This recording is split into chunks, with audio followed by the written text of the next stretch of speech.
გამარჯობათ მეგობრებო, გამარჯობათ. როგორ ახათ, როგორ? კარგად უნდა იყოთ, კარგად, მოტივირებულები და იქითკენ მიმართული, რომ ცხოვრება ლამაზია, კარგია და უნდა ვისარგებლოთ ამ სილამაზით. ჩვენ კიდე დავიწყოთ. ისევ კეცავთ, ფიქრობთ, მე ჩემ აზრებს გიზიარეთ. თან ისეთი ამინდი ახლა მე ვიმყოფებით ეხაში. აი წვიმა რაღაცა სევდიანი სევდის მომასწავლებელი დღესავით არის რა. და რატო ვლაპარაკობ ამას? აი რაღაცა მომაწვა და მინდა დაუკავშირო ჩვენ ადრეც ვთქვით რომ ჩვენ ისე გავაკეთოთ რომ რომელიმე ფოლოვერი ან მეგობარი რაღაცას რომ თხოვს ან ლიტერატურული წიგნის გარჩევას ან რაღაც თემას რო წარმოვაყენებს ჩვენ მზათავართ ეს განვიხილოთ. ამჟამად მოდი განვიხილოთ ჩვენ ყავს ასეთი ძალიან ერთგული ფოლოვერი ხალბატონი რუსუდანი ძალიან ერთგული ადამიანია, ძალიან გულწრფელი ადამიანია. ხშირად შემოდის დისკუსიებში, ხშირად შემოდის ისეთ საკითხებს აყენებს ხოლმე და ადამიანს ეთყობა რომ აი ძალიან გულწრფელი და გულღია ადამიანია და მინდა მისი სურვილი ახლა შევასრულო. თხოვა ასეთი რაღაცა ასეთი თემა შემოუშვა რომ აკადემია იქნება ერიხ მარია რემარკის სამი მეგობარი განვიხილოთ. უკვე ვისაც საკითხული აქვს ეს წიგნი და ვინც იცის ეს რა არის, უკვე ხვდებით როგორ პიროვნებასთან გვაქვს საქმე. ესე იგი ქალბატონ რუსიკოს გემოვნებას ვერ დაუწუნებ. ნამდვილად ისეთ ლიტერატურულ ნაწარმოებს შეეხო რომ თავის ბუნება, თავის ის ყველაფერი გამოამჟღავნა ამ თემით. ნუ კაი, დავიწყოთ. ერიხ მარია რემარკი. ეს ისეთ არიან წელები და არიან წიგნები, რომელიც შენ გულში შემოდის. არის წიგნები, რომ კითხულობ, კი არ ეცნობი, არამედ გინდა იქ იყო შენ თვითონ იმ პროცესებში, იმ ამბებში მიიღო მონაწილეობა. და სამი მეგობარი, რომელიც დაწერა ერიხ მარია რემარკმა, ამით გამოსახა ის, რაც ეხლა წეღანა ვთქვი, ესე იგი, აი ისეთი წიგნია, რომ სული გინდა ყოფნა და ძალიან ახლობელი. აი რას გულისხმობ ეხლა ახლობლობაზე? ეხლა ეს წიგნი არის, აი მართლა უნიკალურია და აბსოლუტური იდეალიზირებულია ამბები. ეხლა კარგია თუ ცუდია, მაგრამ მე პირადად რომ ვკითხო ძალიან მაგარია. ესე იგი აი მაგათად რუსთავი არის ახლა კლასიკური მოთხრობები, სადაც იდეალიზირებულია ურთიერთობები, ამბები, სიტუაციები. აი ავიღოთ მაგათად ჩვენი მევხვი ყაოსანი რუსთაველის. იქაც ხო იდეალიზირებულია სიყვარული, მეგობრობა, ერთგულება, თავგანწირვა, მაგრამ ხო ვამაყობთ, მაგრამ აი თითქოს შორს არის, შორს. კი, რა თქმა უნდა, კარგია მეგობრობაც, მაგაცობა, მაგრამ აი რაღაც თითქოს მიუწვდომელია, რაღაცა აღმაფრენას კი იღებ, მაგრამ ძალიან შორს არის.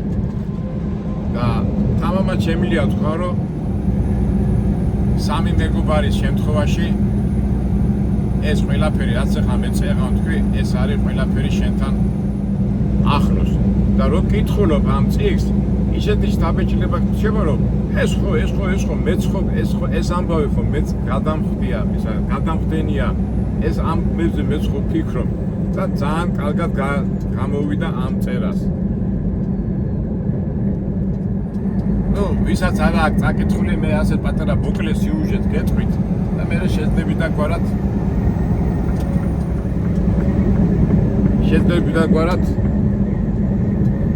გავაანალიზოთ. ესე იგი მოქმედება ხდება გერმანიაში, რომელიც არის მე-20 საუკუნის 20-იან წლებში.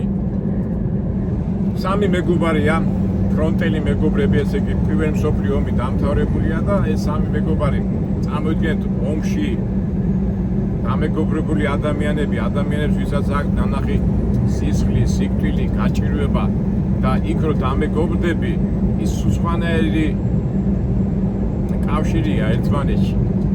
აი ვინც ომშია და ეს გავლილია თამაში დამერწმუნება და დამეთანხმება. და თავარი გმირი არის რობი. და რობის ყავს ორი მეგობარი, სამნი არიან და გახსნიან, პატარებიც არ არიან. 30 წლის უკვე ეს გავლილი აქვს ეს ეპოქალური მომენტები და გახსნიან პროფილაქტიკას, ანუ ამ ავტომობილების არემონტო საამქროს.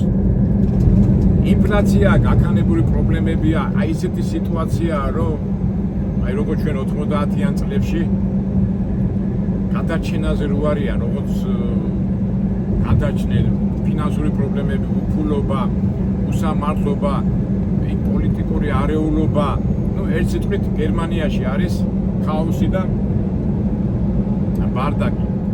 ზოგადად ყველას უჭირს, ყველა პრობლემებშია და ამ პრობლემებში და ამ მიმდინარე არეულობაში მოგეხსენებათ ადამიანები ამჟღავნებენ 1000 უარყოფით თვისებებს, მაგრამ უარყოფით თვისებებზე პარალელურად მისდევს ეს დადებითი თვისებებიც და რობი, რომელიც სულით არის ძალიან ჰუმანისტი, ძალიან თითქოს ბილი, მაგრამ ამ ბილ ასეთ და ფაქის ადამიანს უწევს ამ ასე თქვათ არეულობაში, ამ მატერიალურ, რაციონალურ სასტიკ სამყაროში ცხოვრება. და მის გვერდზე დგანან ეს ორი მეგობარი, ლანსი და გოლფელი და ურთიერთობა ზოგჯერ არის ხოლმე აქ არის წეღანაც ეს არის აბსოლუტური ურთიერთობა, მეგობრობის იდეალური ურთიერთობა.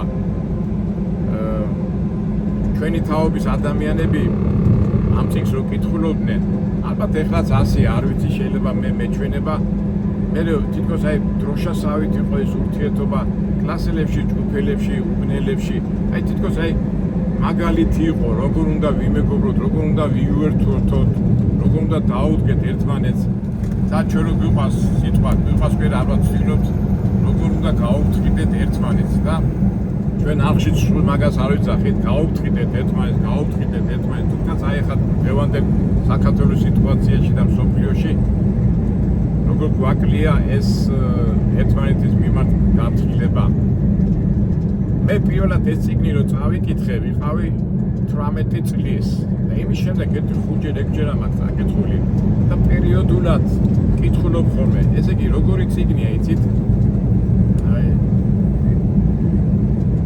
ისევ და მოყვება, მაგრამ იმხელა ენერგია მოდის, იმხელა დადებითი მუხტით იმუხტები, რომ აი თითქოს აი როგორც წყალი რომ მოგწყვეტება, პერიოდულად უნდა დაალიო რა. მე პირადად ამას ვაკეთებ და ალბათ გარკვეულწილად ბევრი ადამიანიც ამას აკეთებს, იმიტომ რომ მართლა ზოგჯერ ეხლა რაციონალურ სამყაროში, ამ პრაგმატულ სამყაროში იცვლება, ყველაფერი იცვლება, მაგრამ აი ეს ღირებულებები, ის იდეალური და ის ლამაზი ურთიერთობა, რაც ამ წიგნშია აღწერილი, არ არის დაკარგული და ბოლოს თუ დაეკარგა გარშემო ჩვენ პირადად მე ვცდილობ, ალბათ თქვენ ვცდილობთ, რომ ჩვენ გარშემო და ჩვენ სიტუაციაში ის იდეალური და ლამაზი ურთიერთობა არ დავკარგოთ, რასაც ქვია მეგობრობა, სიყვარული, პატივისცემა და უბრალოდ ადამიანობა. წიგნში კარგად არის აღწერილი აი ეს კონკურენცია ბიზნესში, უბრალო ადამიანის ცხოვრება, უბრალო ქუჩაში მიმდინარე პროცესები და ой საოცრებად თავიდან რომ წავიკითხე. ეხლა ჩვენ ხო იცით ქართველებს მაინც გვაქვს ეს ეხლა რაცა უნდა ცუდები ვიყოთ, ეს გვაქვს ეს მეგობრობის და ძმაკაცობის და ურთიერთპატივისცემის პასუხისმგებლობა და ეს პროცესები ხდება გერმანიაში და რო წავიკითხე, გამიკვირდა, ვა, გერმანელებიც ასეთები არიან მეთქი. ეს ახლა თავიდან მე რასაც ვფიქრობ, რომ მე გერმანიაში მე ძალიან ბევრი ვარ ნამყოფი და იმ ცივი, პრაგმატული, რაციონალური ცხოვრების იქით, რაც გერმანიაში ხდება, ყოველთვის დაიჭერ იმ ადამიანურ მარცვალს. ეხლაც მასია, მაგრამ მაშინ ცოტა ხოჭი მე ხა საბჭოთა კავშირში გაზრდილი ვიყავი და მაინც კაპიტალიზმი ის მეგონა რომ საშინელება და გერმანელები ცივი ხალხი მეგონა მაშინ ეხლა არ არის მე მასე შევცვალე მე დაბეჭდილება მაგრამ მაგასაც არ აქვს ჩვენ გერმანელი ხარ, იტალიელი ხარ, იაპონელი ხარ თუ რუსი ხარ თუ ქართველი ხარ თუ ვინც ხარ ადამიანში 80-85% საერთო გვაქვს ჩვენ ასე ის განსხვავება 15-20% და ის საერთო რაც ამ წიგნში ჩანს ეს ადამიანობა სიყვარული ჰუმანიზმი ერთგულება ამ წერალმა ამ გერმანელების სახით გამოსახა. ამიტომ ის დაბეჭდება რომ გერმანელები ასეთებიან და ისეთები არიან, მაშინ ახალგაზრდა ვიყავი ვერ twinავდი, მაგრამ ეხლა რომ მე გავიზარდე და უკვე გავიარე ეს ცხოვრება არ აქვს მნიშვნელობა ადამიანი ყველგან უნდა იყოს ადამიანი. წეღანაც რო თქვი რა ნაციონალობის არ უნდა იყოს. ერთი მინდა დავამატო ეს წიგნი მე წავიკითხე მაინც საბჭოთა პერიოდში ვიყავით, მაინც საბჭოთა კავშირი აკეთილი ქვეყანა იყო და ის ურთიერთობები რაც 20-იან წლებში გერმანიაში ხდებოდა ინფლაცია, უმუშევრობა, ძალადობა თითქოს რაღაც უცხო იყო ეს გვეგონა ჩვენ კაპიტალიზმის გადმონაშთი მაგრამ უკვე საბჭოთა კავშირი დაინგრა და 90-იან წლებში იგივე პროცესები ხდებოდა რაც 20-იან წლებში გერმანიაში და ისა აი მაშინ უკვე თითქოს აი წამალივით აღმოჩნდა ეს წიგნი აი რა კაი ესო გავიარეთ უკვე ჩვენ 90-იან წლებში 2000-იან წლებში ის პროცესები და ამ წიგნს რო წაიკითხავ გიждები რა იქიდან პოულობ ძალიან ბევრ რაღაცას და ხოიცი დღამ წერარე მაინც რითი ფასდება რომ იმ პროცესებს გებრიელად ლამაზად და კარგად რო ასახავს აი მაშინ ფასდება ის წერალი და რემარკმა ამით ეს თავისი ამ ნაწარმოებით ეს მაგრამ მოახერხა ამ პროცესებში ამ მიმდინარე პროცესებში რომელიც სასტიკი კაპიტალიზმით რავი რა გინდა დავარქვათ სადაც ადამიანები ძალიან უხეშები არიან და გლური კანონებით ცხოვრობენ გლური თუ გაურკვეველი კანონებით უცბად გამოჩნდება რაღაც ისეთი ლამაზი ურთიერთობა კაცისა და ქალის სიყვარულის თემას ვეხები ხშირად ამ რომანს ეძახიან ქალების რომანს და თავიდან გამიკვირდა აქ ქალების რომანს იქ ახლა რობი და მისი ძმაკაცები ჭუბობენ იქ მუშტით არკვევენ საქმეებს იქ ამასაც მე მოვყვები და თავიდან მეთქი რა ქალების რომანი მეთქი მაგრამ მე რო დავაკვირდი ნუ შეგახსენებთ ხო ესე იგი პატი ანუ პატრიცია არის ერთ-ერთი არისტოკრატიული ოჯახის წარმომადგენელი ახალგაზრდა გოგო და შეუყვარდება ეს რობი რომელიც არის ქუჩის ასე თქვათ დაბალი ფენის კაი გაგებით ვიძახით დაბალი ფერმის წარმომადგენელი და უყვართ და ისმის კითხვა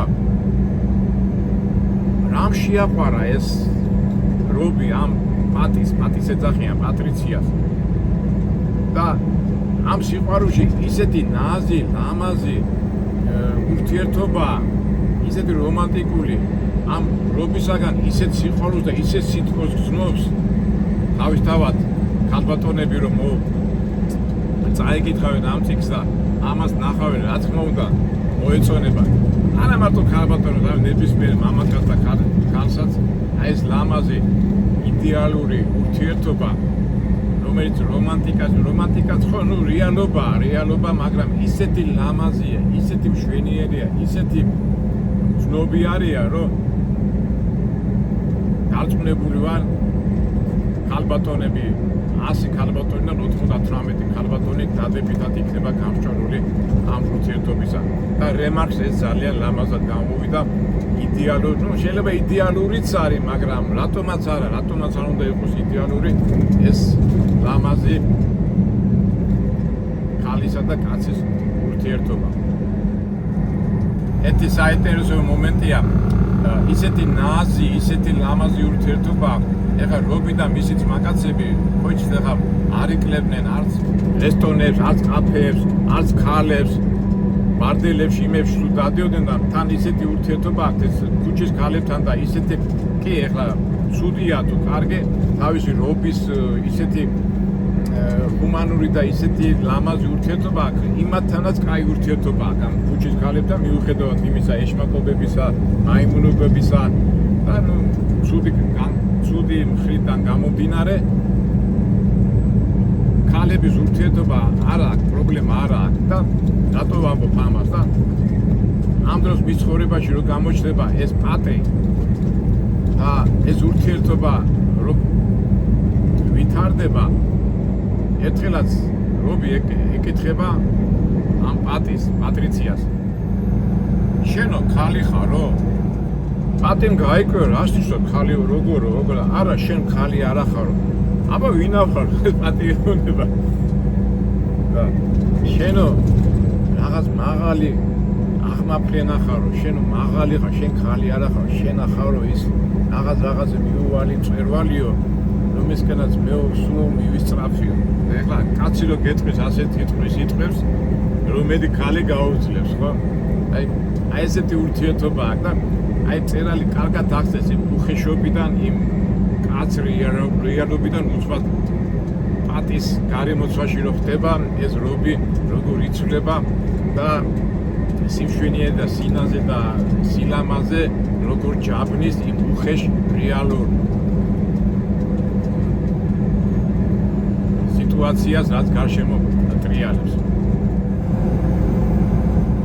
ციგნი არის ახალგაზრდობით გამშვალული, ახალგაზრდობი ენერგიით გამშვალული და ძალიან კაი მომენტია ეს არისტოკრატი გოგონა ქალბატონი პატრიცია როგორ ხდება ამათ წრეში რობი და მის გარემოში, იქ რესტორნებში, კაფეებში და რაღაცნაირად ამ პროცესში სულ არ ვიცი ხა თქვენ როგორ, მაგრამ ისეთი ის გებადება როგორ არის, რომ ეს არისტოკრატი ქალი ამ უბრალო ჩვეულებრივ ადამიანებში ტრიალებს და იქ არის ესეთი სცენები, არყის დალევა და ნუ მხიარული ურთიერთობები და სულ გინდა არ გინდა ფიქრობ, რომ აი როგორ წავა ეს ურთიერთობა, მაგრამ გონია რომ რაღაცა დაირღვევა, არა, უხეში და ეს ნაზი ძალა იმ აღმაფრენიდან გამომდინარე იქნება რაღაცა ლამაზი, რაღაც იდეალური ურთიერთობა. ეხლა შეიძლება ზოგმა მკითხოს რატო იძახი ამ უხეშ სიტუაციას, იმიტომ უხეში და დაუნდობელი სიტუაცია, იმიტომ რომ მოგეხსენებათ ასეთ არეულ სიტუაციებში, არა მარტო არეულ სიტუაციებში ფული დომინირებს ყველგან, ხო, ყოველშენ ფული, იმიტომ ფულით წვითავ ბევრ რაღაცას და როცა არეული სიტუაცია, მაშინ უკვე გიწევს ზოგჯერ ძალადობა და იქ მერე აღწერილია კლიენტების გულისთვის როგორ ჩხუბობენ ეს რობი და მისი ძმაკაცები ამ იმიტომ რომ ყოფილი ჯარისკაცები არიან და შენ ხო იცი ახალგაზრდა ბიჭი რო ხარ რაღაცა შემატკივრებ როგორი კონკურენცია ტაქსისტებთან იქ მერე პოლიტიკური სიტუაციები მიდის დაგნარი, მიდის ჩხუბი და ამ ძალადობაში ხა სისხლი, ძალადობა, ნელობა აი როგორც 90-იან წლებში იყო საქართველოში და არა მარტო საქართველოს ზოგადად არეულ ნებისმიერ სიტუაციაში ეს არის ყოველთვის და ამ უხეშ სიტუაციაში ამ დაგნარში და ამ იმაში რომ არ კალქავ შენ ადამიანურ თვისებას და მერე პლუს ემატება რომ შენ კი ხარ აქ როგორც გელი როგორც მებრძოლი ადამიანი მაგრამ გვერდზე აემხენა სილამაზე და მშვენიერება გიმაგრებს გულს პატრიციას სახით. პარალელურად მიდის სხვადასხვა თემებზე საუბარი. ეხლა მოგეხსენებათ რობი ცხოვრობდა რაღაც პანსიონში დაქირავებული იმაზე, ბინა ქონდა, ოთახი ქონდა დაქირავებული, ყავდა მეზობლები და იყო წერალი რისი მწერალია რომ კარგად ვერ აღწეროს და კარგად აღწერს იმ გამქირავებელის ბუნებას კარგად აღწევს მეზობელი ყავს ერთი ბუღალტერი, რომელსაც ცოლი ყავს, მაგრამ ბუღალტერი ვერ აკმაყოფილებს მისი შემოსავალი, არ აკმაყოფილებს ამ მის მეუღლის ბუნებას და აი ფულზე გაყიდული ქალი უკვე სხვადასხვა ტიპაჟები ერთობიან რომანში. კაცი პატიოსანია, ერთგულია, მაგრამ ვერ შეუროს ამ ფულს ვერ ქაჩავს და აქედან ეს მისი ცოლი როგორ აწვება და საბოლოო ჯამში მე ღალატობს და მე ეს კაცი თავს იკლავს. მე არის აღწერილი მჭედლის, მე არის ემიგრანტების ცხოვრება აღწერილი და რაღაცა პარალელურად ყველა თემას ეხება, განსაკუთრებით ამ ემიგრანტების ამბავს, ხო, გერმანიაში მაშინ მეორე მსოფლიო ომის შემდეგ რამდენი ემიგრანტი შემოვიდა გერმანიაში, იმ ცხოვრებასაც აღწერს იქ არლოვის სახით. არის მე ჩვენ ადამიანების სხვადასხვა სიტუაციებში ვართ, სხვადასხვა იმებში და სხვადასხვა სიტუაციებში როგორ იქცევიან ადამიანები და სამწუხაროდ ასე თუ ისე ყველაფერი ამ ფულთან როა დაკავშირებული. ზოგადად ეხლა ეს თემა ფულთან მიმართებაში ადამიანები როგორ იქცევიან, აი თუნდაც ჩვენ ხო გვაქვს რუბრიკა, ეხლა ჩემი ცხოვრებიდან გამოდიოდი ფულს როგორ ფული წია ჩვენ რუბრიკაც ხო გვაქვს ფული და აი ეს რემარკი ძალიან მაგრამ აღწევს ამ ადამიანების მიმართ ამ ფულის შოვნის, ფულთან მიმართებაში მისი მორალური და ქუჩის ქალების, ბუღალტრების, ღარიბების, რესტორნის, აი ფაქტად ყველაფერს ეხება და ალბათ იმიტომაც არის წიგნი ასეთი ახლო, იმიტომ რომ შენ რო გითხულობ მე წეღანას თქვი რომ თითქოს შენ ახარ იქ, შენ თვითონ მოქმედი მომდა მე ფიქრობ ვაკაცო ეს ხომ მეც გადამხდია, ეს ხომ მეც მომსვლია და έτσι თუ აი ყველა თემას ეხება. ხშირად ამ წიგნის გარჩევაზე რომ მიდის ხოლმე საუბარი რომ ეს წიგნი არის ძალიან დეპრესიული, მაგრამ მე არ დავეთანხმები ამას. კი, რა თქმა უნდა, სიტუაციები არის ძალიან არასახარბიელი პრობლემები, ადამიანები ზოგი თავს იკლავს, ზოგი პრობლემას ვერ ჭრის, დეპრესიაში ვარდებიან. იქ აღწერილია მე სხვა ადამიანთა ურთიერთობები, კაცები და მამაკაცისა, ქალების ურთიერთობები, ბავშვების და ფაქტობრივად ყველა თემას ეხება ჩვენი რემარკი და კარგად გამოსდით და მაგრამ მე რომ მკითხო ეს წიგნი არის ძალიან როგორ გითხრათ მართალია ძალიან ბევრი სევდიანი მომენტებია აღწერილი, მაგრამ მაგარი წიგნია რა, რო გკითხულობ მაინც დადებითად იმუხტები, იმიტომ რომ კი ამდენი პრობლემებია, ამდენი რაღაცებია, მაგრამ ამ სისავეში და ამ დეპრესიაში შენ არ უნდა დაკარგო შენი სახე და იყო ღირსეული, და იყო ლამაზი და კი ეს სილამაზე მაინც რაღაც არის, რომელიც შეიძლება ჩაფრულია, შეიძლება დამალულია, მაგრამ გამქრალი არ არის. თერ რომას გაყვება სიკვდილის როგორ გითხრათ სახე. ეხლა მისი რობის მეგობრები არიან ძმაკაცები ომის. სიკვდილის მეტი რა აქვს ნანახი, მაგრამ იმ მშვიდობიან ცხოვრებაში ზოგი თავს ირჩევს, ზოგი ავაწყდება, ზოგი დეპრესიაში ვარდება, ზოგი ისა და თითქოს ამ სიკვდილი კი არ გაშინებს, არამედ სევდა მოდი, თუმცა ეს ახალგაზრდული ჟინი, ახალგაზრდული ენერგია და ცხოვრების სილამაზის მისწრაფება, ცხოვრების მშვენიერების მისწრაფება არავს ამ დეპრესიულ და ასე ვთქვათ არასახარბიელო გარემოებას.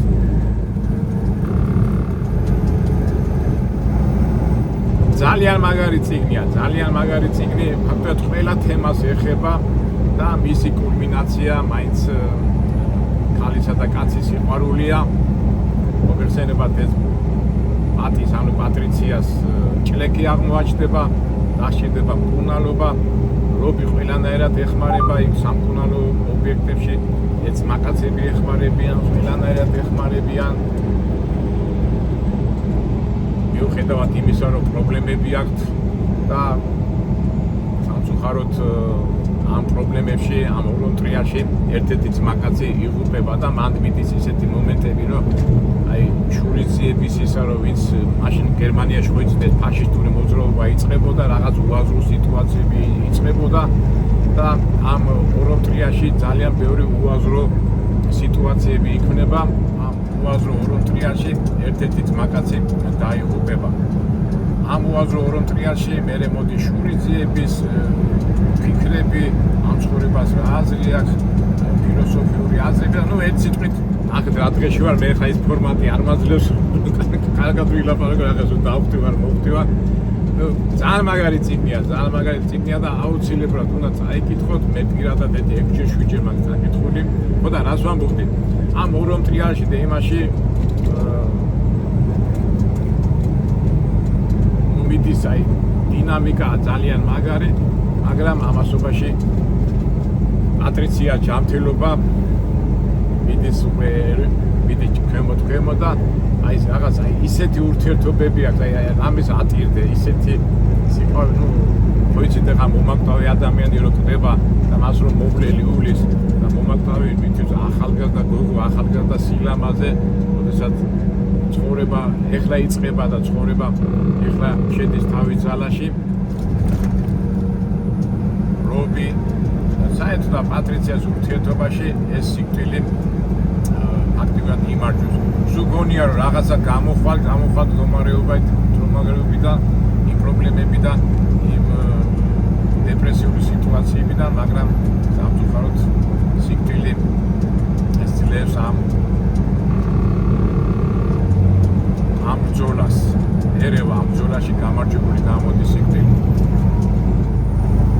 და ძალიან აი დაუმახსოვრებელი მომენტია უკვე პატრიოტე სამართლოშია და რობი რომ მივა ხელს დაადებს რომ და უკვე რეაქცია არ არის და ეს პირველი შემთხვევა როგორ მახსოვს ეს პირველი შემთხვევა როდესაც პატრიციამ პასუხი არ გასცა რობისო და რობი უკვე შეშლილი აღარ იცის რა ქნა და ეუნებიან გამოდი უკვე პატრიცია გარდაიცვალა და არაო ასე იძახის ის არასოდეს არ გარდაიცვლება. ნუ ის სილამაზე, ის აღმაფრენა, ის სიყვარული და ის ლამაზი ურთიერთობა, რასაც აი ამ სიტყვებით გამოხატავდა და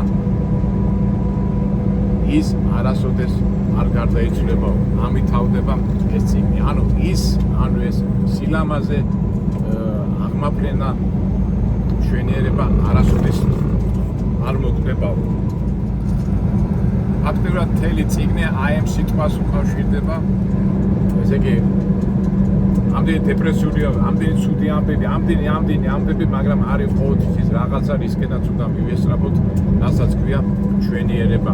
რა ვიცი, მე აი ესე გავიგე ეს წიგნი და ეხლა გავიხსენე, ეხლა ვილაპარაკე და აი ისევ მომიდა ამ წიგნის წაკითხვა, იმიტომ რომ ვიცი რომ ისევ და ესე ძალიან ბევრ დადებით ემოციებს მივიღებ.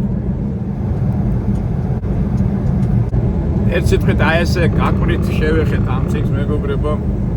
ერია მარიკის 3 მეგობარი თვითონ ძალიან სხვა ნაწარმოები, 6 თუ 7 ნაწარმოები აქვს, ძალიან მაგარია. აი კითხეთ ვისაც წაკითხული არა აქვს და აი წიგნი. ბოდიშით მეც ახლა ისეთ მდგომარეობაში ვარ. ფორმატი არ გვაძლევს, მაგრამ მე რო დავწყნანდებით ალბათ უკვე წნარაჩვიდად განვიხილავ. მაგრამ საბოლოო ჯამში რაც არ უნდა ცუდ სიტუაციაში ვიყოთ, რაც არ უნდა პრობლემებში ვიყოთ, ყოველთვის არის ის мотиваცია და ის მიზანი, ანუ ის არის ყოველთვის რისკენაც უნდა მივესწრაფოთ, რასაც ქვია ცხოვრება, სიმშვენიერე, სილამაზე და ყველაფერი კარგი. კარგი თამა მეგობრებო, დაგემშვიდობებით, თორე აქ ჯაგაჩუქში ვარ. ყველას გისურვებთ ბედნიერებას და ყველას გისურვებთ ისეთი მეგობრები და ისეთი ახლობლები გყავდეთ, როგორც რობის ყავდა ამ წიგნში და ყოველთვის ის გარემოებაში ყოფილიყავით. ისეთ თქმაც უნდა წერას ამ წიგნით გამოეხატა. ყველას გისურვებთ ბედნიერებას, სიხარულს და იმედია მომავალ საინტერესო ვიდეოებში შევხვდეთ. ჩვენ კიდევ ალბათ რუსიკოს სურვილი შევასრულეთ. სუდანის სრული შევასრულეთ და თუ რამე თემები გამოუშვით და ჩვენებურად დავიხილეთ. აბა კარგად ზამდებოდეთ.